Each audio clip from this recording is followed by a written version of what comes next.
Imaginemos la siguiente escena. Un comandante de bomberos está liderando a su equipo dentro de una casa en llamas. Es un edificio de un solo piso, el fuego está en la parte trasera y bueno, todo parece completamente normal. Un incendio de rutina, digamos. Exacto. Es, a simple vista, un incendio de rutina. Sus hombres están rociando agua, el calor es intenso, pero no hay nada fuera de lo común. De repente, sin saber exactamente por qué, el comandante siente una urgencia abrumadora. Una incomodidad física en el estómago, así que grita la orden de evacuar inmediatamente. El equipo sale corriendo muy confundidos pero obedientes y segundos después de que el último bombero cruza la puerta hacia la calle, el piso entero de la casa colapsa por completo. El fuego no estaba atrás, estaba en el sótano, justo debajo de ellos. Es una historia escalofriante. Y lo más impactante es que es un caso real documentado en las investigaciones sobre la toma de decisiones. Tal cual. O imaginemos otro escenario completamente distinto, esta vez en un hospital. Una enfermera con décadas de experiencia camina por la sala de cuidados intensivos neonatales. Pasa junto a la cuna de un bebé prematuro. Solo lo mira, qué sé yo, un par de segundos. Ajá. Observa su color, quizás nota algo en su respiración y sabe con una certeza absoluta que ese bebé tiene una infección grave, una que amenaza su vida. Y lo sabe mucho antes de que los monitores comiencen a sonar o que los análisis de sangre lo confirmen. Claro. Y la gran pregunta que nos hacemos al revisar estos casos es, a ver, ¿qué está pasando aquí? ¿Es magia?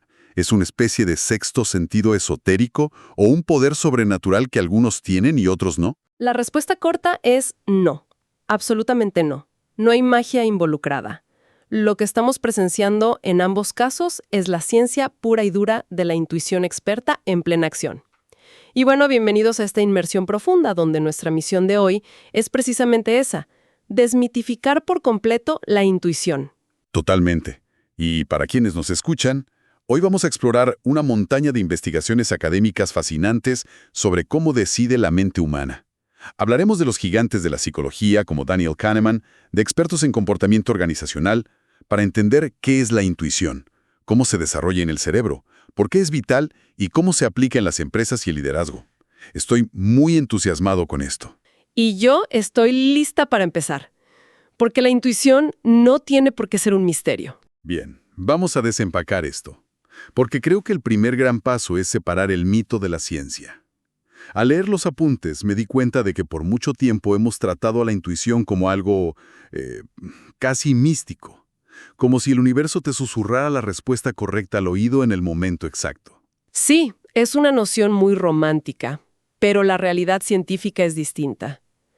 En la literatura académica hay una definición brillante de Herbert Simon que lo resume perfectamente. La intuición es simplemente reconocimiento, nada más y nada menos. ¿Reconocimiento de qué exactamente? De patrones. Es la situación misma proporcionando una pista sutil y esa pista da acceso instantáneo a información que ya tenemos almacenada en la memoria. O sea, el comandante de bomberos no leyó el futuro. Claro, no es adivino. Exacto. Su cerebro reconoció que el cuarto estaba demasiado caliente para un fuego pequeño y que el sonido de las llamas era extraño, como si viniera de abajo.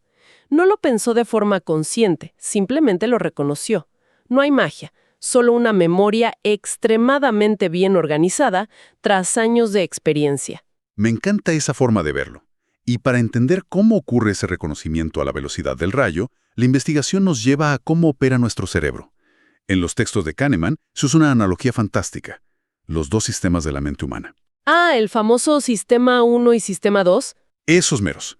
El sistema 1 es nuestra mente automática. Es rápido, es involuntario y, lo más importante, no requiere ningún esfuerzo consciente. Exacto. Es el sistema que nos permite leer una palabra gigante en un cartel publicitario mientras vamos manejando, sin siquiera intentar deletrearla. O el que nos hace notar inmediatamente que la voz de un amigo suena triste por teléfono, solo por su tono al decir hola.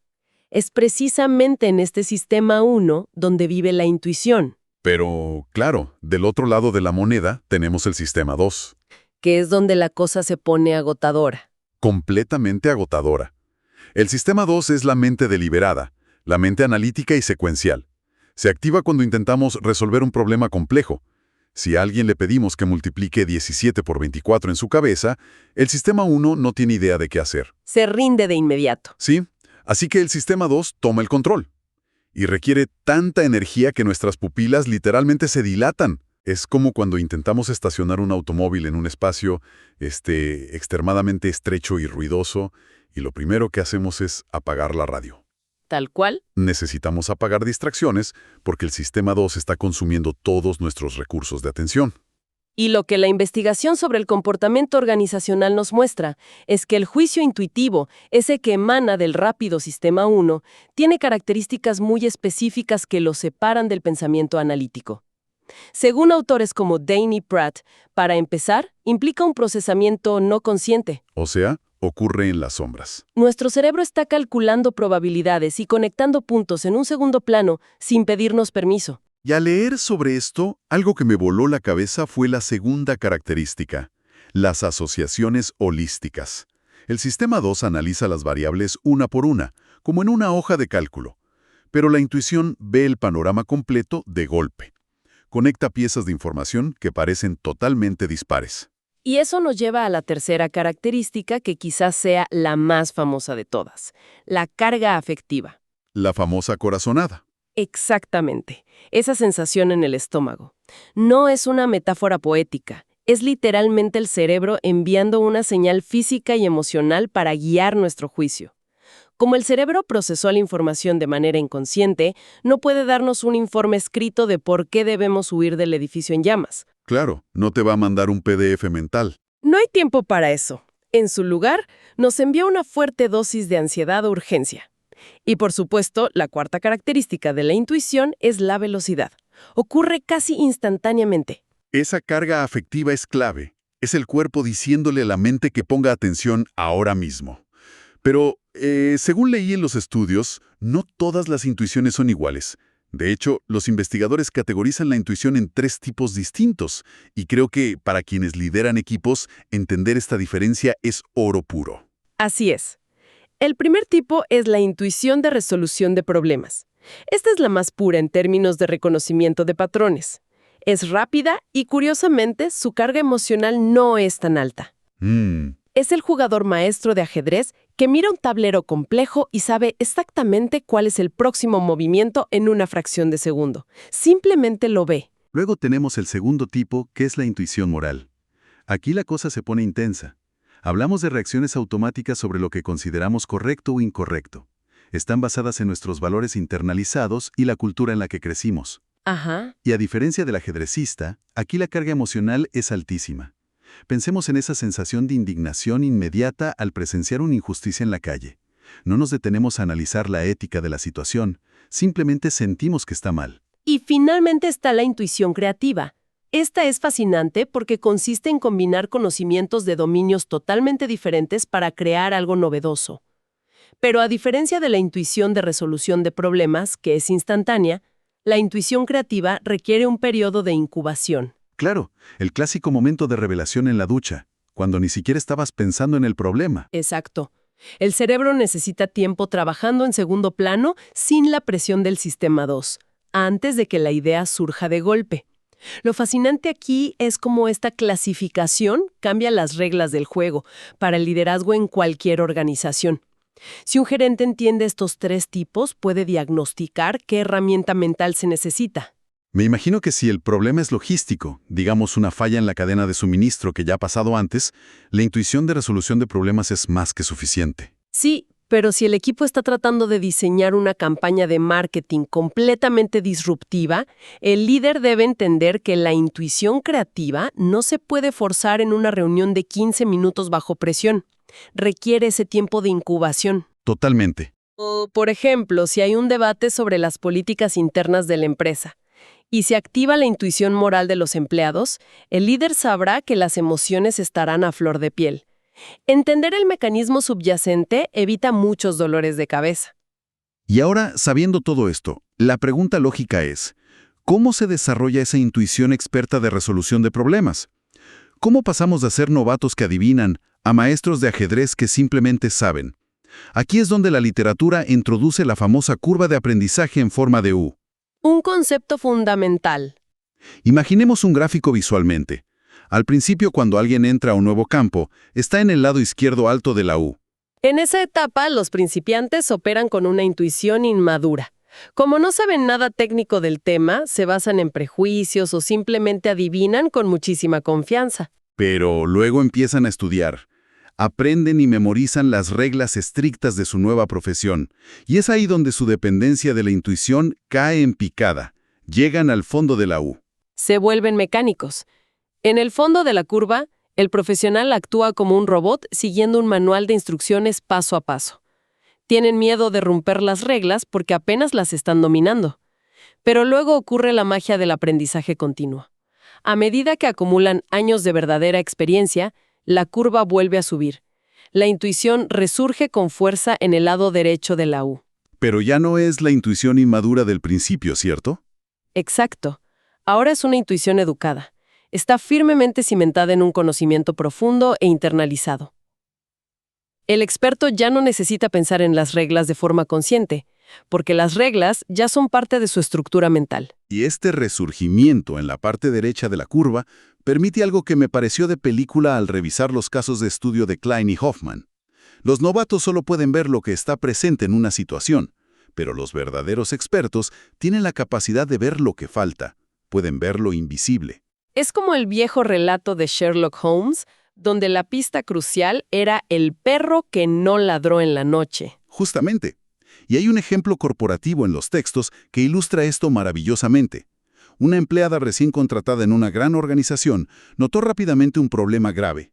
Todos los proyectos importantes se dejaban para el último minuto, generando una cultura de crisis constante, noches sin dormir y estrés absoluto.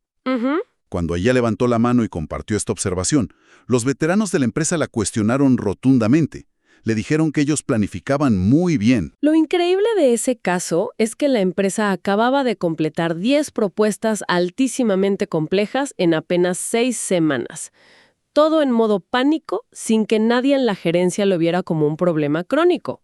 ¿Y cómo llegó esta nueva empleada, que aún no era experta en esa empresa, pero sí en gestión, a esta conclusión mientras los veteranos estaban ciegos? Porque ella observó una ausencia de actividad.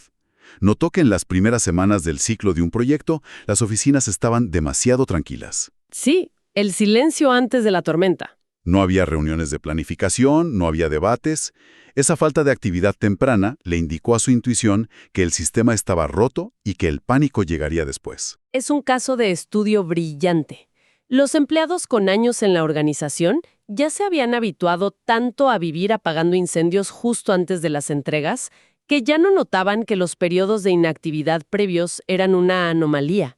Habían normalizado el caos. Un verdadero experto observador utiliza esas ausencias, ese perro que no ladró, como datos cruciales. Es decir, la experiencia profunda te permite construir un modelo mental de cómo debería verse y sentirse la normalidad. Y cuando esa normalidad no ocurre, tu intuición enciende una alarma gigantesca.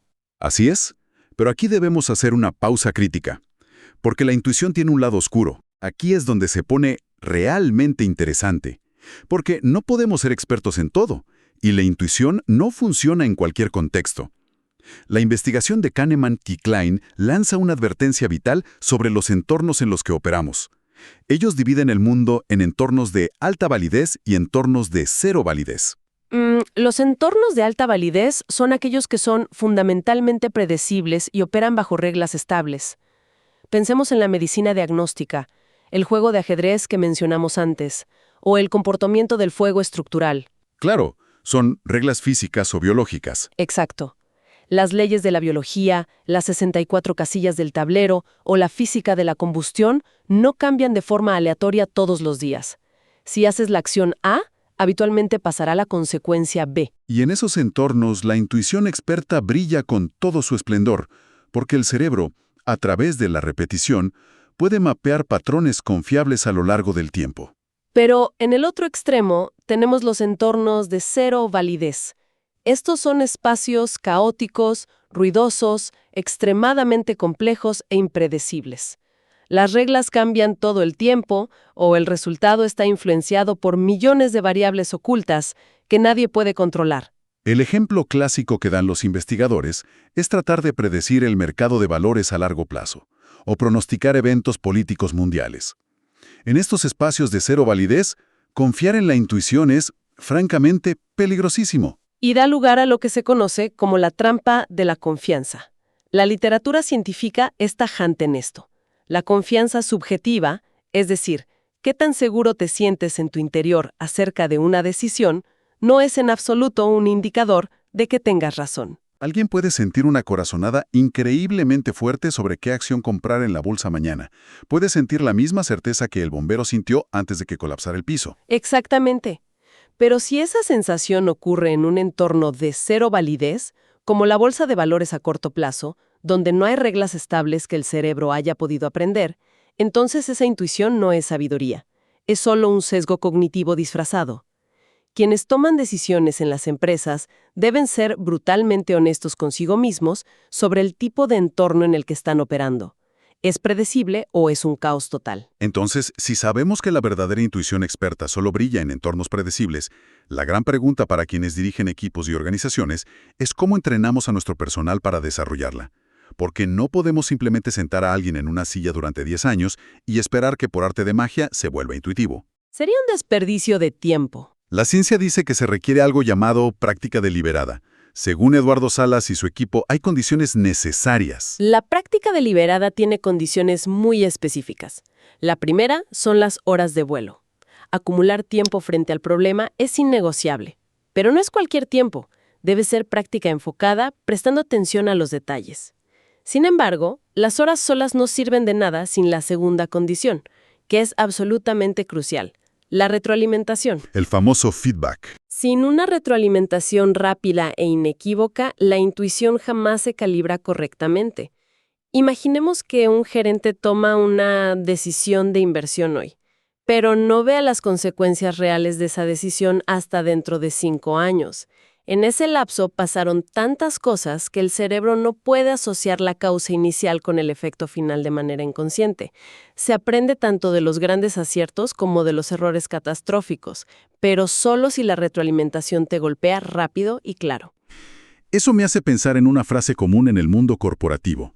Si alguien hace exactamente la misma tarea, de la misma manera mecánica, todos los días durante 20 años, sin recibir retroalimentación real, bueno, sin feedback, no tiene 20 años de experiencia, tiene 1 año de experiencia, repetido 20 veces. Una distinción perfecta.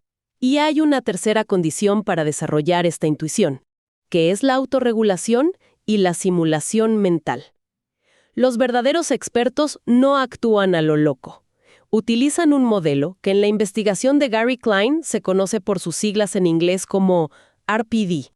Suena a jerga técnica, pero en realidad es algo bellísimo. Es simplemente lo que hace nuestro cerebro cuando simula el futuro. ¿Y cómo funciona exactamente este RPD en la práctica? El experto no hace lo que nos enseñan en la escuela de negocios. No escribe una lista con la opción A, la opción B y la opción C para evaluarlas matemáticamente. En cambio, su intuición, basada en la experiencia, le lanza la opción más plausible inmediatamente a la mente. La primera que se le ocurre. Sí, y luego, el experto realiza una rápida simulación mental de esa acción. Es como un simulador de vuelo mental. Si en su imaginación la acción funciona, la ejecuta en el mundo real. Si imagina que fallará porque choca con algún obstáculo, la modifica. Y si no tiene arreglo, la descarta y deja que la intuición le lance la siguiente opción. Todo esto ocurre en milisegundos. Es literalmente un simulador de vuelo en la corteza prefrontal. Para las organizaciones, la conexión práctica es clara. Hay que diseñar culturas de trabajo donde se fomente esta práctica. Permitir simulaciones, hacer autopsias de proyectos pasados para tener ese feedback y exponer al personal a una gran variedad de escenarios, incluso anomalías, para alimentar su base de datos mental inconsciente. Y eso nos lleva a la aplicación más directa de todo esto. ¿Cuándo debemos usar esta intuición en el trabajo diario y cuándo debemos frenarla? Hay un metaanálisis enorme de Phillips y otros investigadores que revisó cientos de casos sobre esto. Y la variable que define el éxito o el fracaso es el factor del tiempo. Cuando hay presión de tiempo extrema, la intuición nos salva la vida, literal y figurativamente. Totalmente. En situaciones de alta urgencia corporativa, intentar aplicar un análisis sistemático, abrir un Excel o hacer modelos de pros y contras toma demasiado tiempo y a menudo conduce a la parálisis por análisis. Los datos muestran que bajo presión de tiempo extrema, el rendimiento del pensamiento reflexivo se desploma, arruina el rendimiento. Pero la intuición se mantiene firme y estable. Es nuestro mecanismo de supervivencia intelectual. Pero claro, no todas las decisiones en la oficina son una crisis de vida o muerte. Y ahí la investigación hace otra distinción maravillosa. Las tareas de juicio versus las tareas intelectivas. La intuición es inmensamente superior en las tareas de juicio. ¿Y qué es una tarea de juicio? Es un problema no estructurado donde no existe un único criterio objetivo de éxito. Por ejemplo, decidir cómo manejar un conflicto de personalidades tóxicas en un equipo de ventas o navegar un problema político delicado dentro de la junta directiva. Como no hay una respuesta matemática correcta, el cerebro usa su capacidad holística para sentir la ruta menos dañina. En cambio, para las tareas intelectivas, la deliberación lógica debe ganar siempre.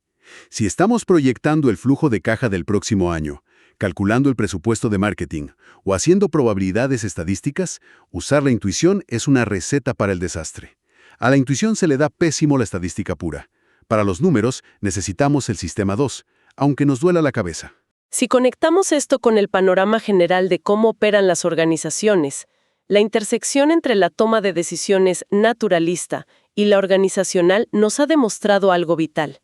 En la vida real, bajo estrés real, los líderes empresariales rara vez usan calculadoras para los grandes giros de timón. No arman matrices de decisión de 20 páginas. Para nada. Enfrentan la incertidumbre, reconocen un patrón familiar gracias a su experiencia, construyen una historia mental coherente sobre lo que está pasando y actúan. Aceptar que así es como realmente funciona el liderazgo permite a las empresas dejar de fingir que todo es un modelo matemático perfecto. Es un cambio de paradigma total. Y bueno, para recapitular los grandes descubrimientos de esta exploración detallada, hemos aprendido que la intuición no tiene nada de magia. Es el reconocimiento veloz de patrones complejos que ya vimos antes, impulsado por el sistema 1 del cerebro. Así es. Vimos que para que sea confiable, no podemos estar en un entorno de cero validez. Necesitamos reglas predecibles, retroalimentación constante y muchas horas de práctica deliberada.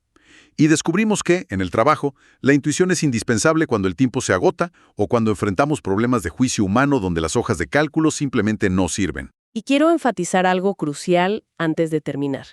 La intuición y el análisis reflexivo no son enemigos. A menudo nos obligan a elegir o eres una persona lógica y fría o eres alguien que se guía por el instinto. La ciencia dice que la mejor toma de decisiones organizacional ocurre cuando ambos sistemas trabajan juntos. La intuición rápida propone la solución brillante que el análisis no vio en el mar de datos. Y luego, si hay tiempo, el pensamiento analítico toma el relevo, verifica la idea y corrige los posibles sesgos. El verdadero poder es saber qué herramientas sacar en cada momento. ¡Qué gran cierre! Y bueno, para despedirnos, quiero dejar una idea provocativa. Algo para que quienes nos escuchan se queden reflexionando por su cuenta. Considerando que la verdadera intuición experta se basa en miles de horas, quizás décadas, de reconocimiento de patrones silenciosos y no conscientes, ¿qué pasa con una organización cuando sus trabajadores más experimentados se jubilan? ¡Wow! Es un gran punto. Piensen en todo ese conocimiento invisible e intuitivo, esas corazonadas educadas sobre cómo evitar que un proyecto fracase antes de que empiece.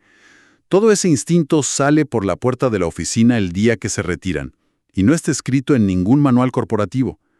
¿Cómo se puede diseñar una cultura que logre extraer y transferir los instintos de los veteranos a las nuevas generaciones antes de que se vayan para siempre?